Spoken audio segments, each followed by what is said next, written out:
পেঁয়াজ লঙ্কার ঝাল মিষ্টি পরোটা ভারী খাস্তা, বাড়ির তৈরি এগরোল দেখে ভুলবে দোকানের রাস্তা।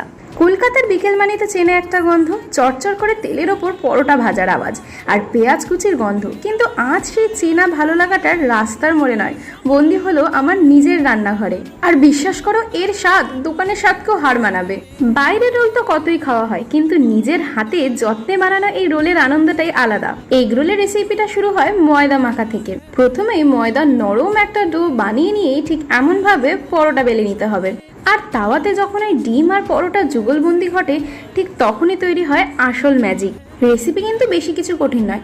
পরোটা ভাজতে জানো তো? তাহলে নর্মাল পরোটা ভেজে নাও। এরপরে এই ফেটিয়ে রাখা ডিমটা পরোটার উপরে ছড়িয়ে দাও, তারপরে আবারও ভেজে নিতে হবে। এইবার আমাদের এগ রোলের বেসটা তো রেডি হয়ে গেছে। এইবার আসছে সুন্দর করে সাজানোর পালা। কুচনো পেঁয়াজ, কাঁচা লঙ্কার ঝাল, শসা কুচি, টমেটো আর চিলি সসের টক ঝাল মিষ্টির ছোঁয়া, ব্যাস সাজগোজ একদম তৈরি।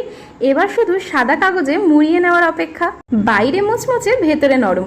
প্রথম কামড়েই মনটা যেন এক নিমেষে ভালো হয়ে যায়। জি, বানাচ্ছ তো বাড়িতে?